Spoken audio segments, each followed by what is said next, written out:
Welcome back everybody to another MOTOBOB video, and very recently Triumph just announced their brand new 2024 Daytona 660, which basically takes the famous Daytona formula of a triple-cylinder sports bike and just chills it out a bit in order to make a more usable and practical day-to-day kind of bike. Now I was lucky enough to go and see it in the flesh and I was really quite impressed, but the question is, how does it stack up against the competition in 2024? Well, in this video we'll go through all of the key competitors in this sort of relaxed middleweight sports bike kind of segment, and we'll go in price order ascending, and along the way I'll tell you which bike is right for which type of rider. So first up, at £7,389 we've got the Kawasaki Ninja 650, and it has to be said it's quite a margin cheaper than the next bike up on this list. As a result, you're going to sacrifice a little bit in terms of performance and features, with the parallel twin engine that makes 67 horsepower peak being the least powerful on the list. Also, it has a 180-degree crank in this engine as opposed to the 270 of many of the other bikes, and that just gives it a little bit of a flat feel in terms of vibes and sound, although I would say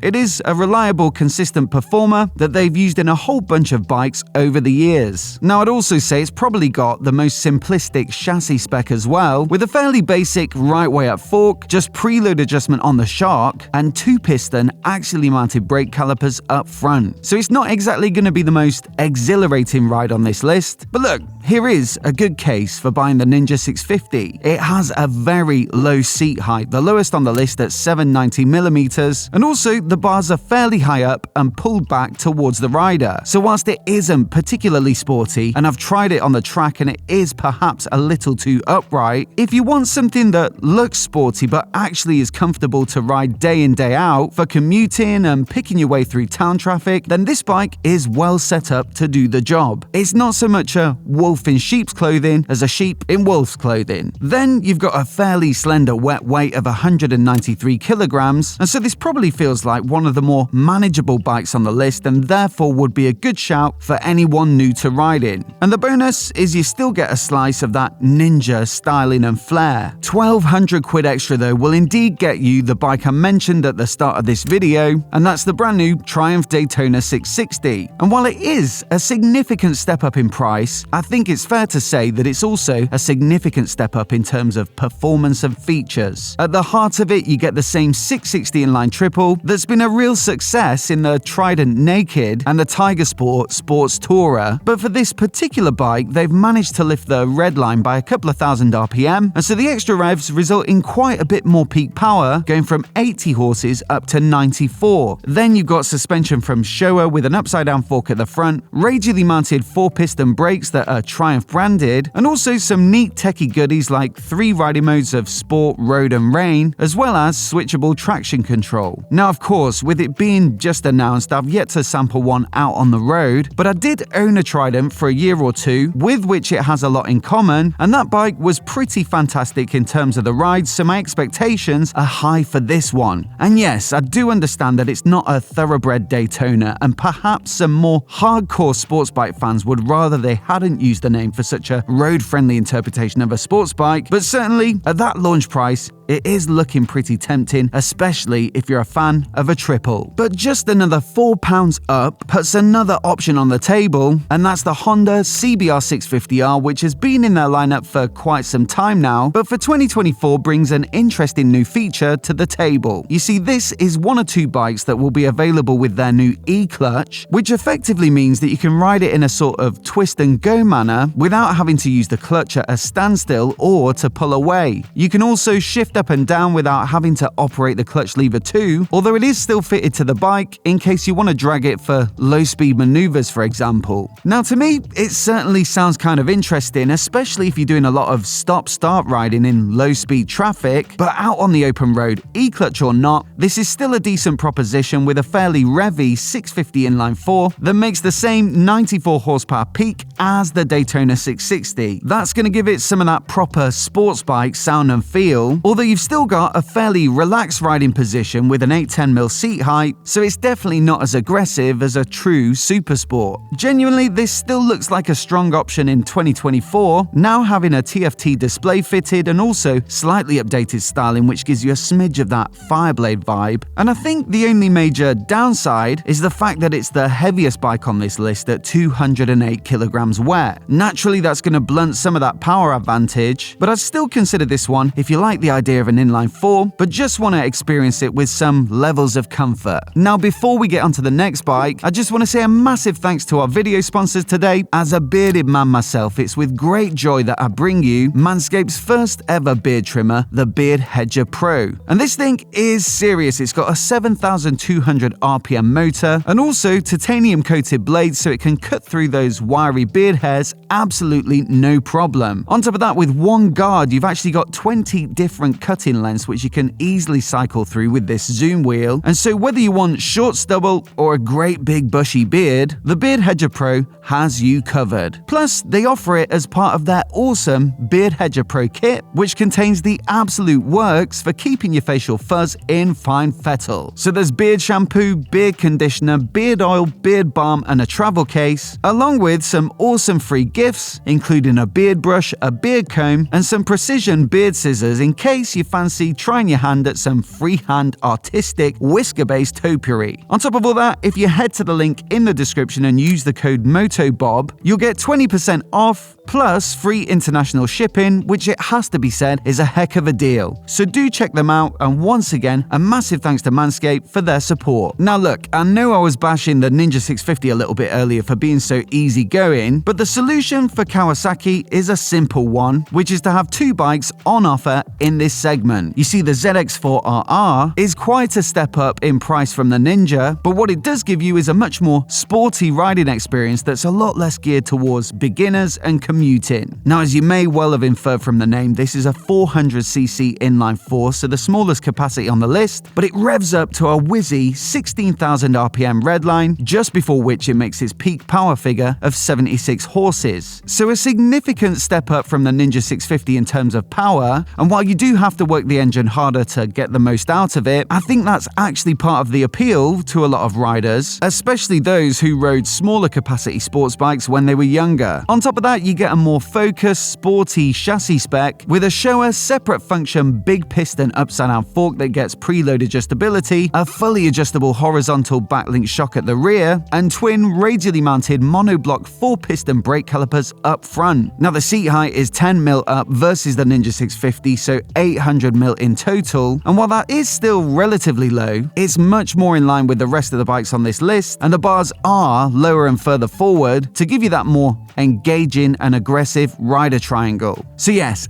absolutely one for anybody who likes the sound of a screaming inline 4, and I'm actually picking one of these up next week for review, so do keep your eyes peeled if you want to see my full verdict. Now, a new entry into this market for 2024 is the Suzuki GSX AAR, which is effectively a sports bike adaptation of the GSX A-Test Naked that they launched last year. So at the heart of it, you've got this brand new parallel twin, which is also used in the V-Strom 800 adventure bikes, and while it isn't that revvy or punchy at the top with 82 horsepower peak, it does feel rich and torquey and usable, so this could well make for a brilliant sports bike for the road. Now, on the spec sheet, there isn't really one single thing that stands out about this bike. It's not the most powerful, it's not the lightest, it's not the most affordable either, and so it is a little bit difficult to see where it stands out from the crowd, but my experience of reviewing the GSX A-Test last year was that it was actually, as a whole, greater than the sum of its parts, and a really pleasant bike to ride. I also really like the tech package, which is simple and easy to use, and also that they've been fairly daring with the looks. So I'm hoping that this new AAR model delivers more of the same, but just a touch more engaging to ride through corners. I'd say put this on your to-demo list if you like a rich, torquey twin, and also styling at the more modern end of the spectrum. Now, next up, we've got the R7 from Yamaha, and what's perhaps a little surprising about this bike is that it's towards the more expensive end of the the list, but from a tech and creature comforts perspective, it's actually pretty simple. There are no riding modes or traction control, and it gets a pretty simple looking LCD display, whereas elsewhere you'll see plenty of TFTs with phone connectivity and such. But really, the focus is on delivering good mechanical components, and I think it's fair to say that this is also the most aggressive riding position on the list. So you get the same CP2 parallel twin as all of their other middleweight bikes, and there's no difference in the tune here, so it gets the same 72 horsepower peak, but the suspension and brakes are significantly upgraded to give you more adjustability and also better handling and stopping. And then with pretty low clip-ons, rear set foot pegs, and also the tallest seat height on the list at 835mm, this is definitely the most nose-down, tail-up ergonomic that you'll find in this relatively affordable and approachable segment. I think realistically, if you're looking to go and do track days as well as ride on the road, then despite the fact that this isn't the most powerful bike on the list, it's probably the one that's going to keep you entertained for the longest, because it's easily the most sporty feeling straight out of the box. Top of the tree though, and I think my pick of the bunch at the moment would have to be the Aprilia RS 660. Now I'll have to try out that Daytona first, but in my experience the Aprilia sets the bar exceptionally high, and whilst the full-on RRP is typically well above the 10 grand mark, even on the official Aprilia website they're currently discounted to 9,550. Now that is about £1,000 up on the Daytona for example, but given how good this bike is, I'm gonna say it is probably worth it. The 660 Twin is one of my favourite engines on the market, and it spins up freely to make some punchy top-end power with 100 horsepower peak, making it the most powerful of the bunch. And it just has a brilliant sound and feel to it that make the riding experience more exciting than the others. And at 183 kilograms curb, it's by far and away the lightest bike on this list, and you can feel it out on the road with a very flickable and agile feeling to it. Componentry is excellent too, because while it is built to hit a specific price point, you're still getting preload and rebound adjustable suspension front and rear from KYB, but also radially mounted Brembo 4-piston calipers on big 320mm discs up front. The tech package is also pretty comprehensive with 5 different riding modes and a 6-axis inertial measurement unit that gives you lean sensitive intervention from the traction control, the wheelie control and the ABS and stuff like that. And you also even get cruise control, which can help to make it feel quite practical. Then you've got a perfectly balanced riding position in my book, which is more chilled out than the R7, and in my opinion makes it a lot better for road riding, but also not so relaxed that it feels too upright, and so I think you could still enjoy it thoroughly at the track. The only downside of this bike is potentially reliability, which seems to come up a heck of a lot in the comments when I make reviews of Aprilia bikes, but I can't speak for that firsthand because I haven't owned one yet, and my experience of the press bikes has generally been pretty good. For me, I think it's probably the best looking bike on the list as well, and so this is a hard recommend all round as long as you've got the extra budget required to get one. As always, I'd love to know from you guys though which bike you'd pick, so do let me know down in the comments below. I'll also leave my full review of the RS 660 on the screen now, so you can give it a watch in case you haven't already. Do hit subscribe as well if you want to see more of the latest motorcycle news like this right here on YouTube. Many thanks for watching today, and we'll see you in the next video.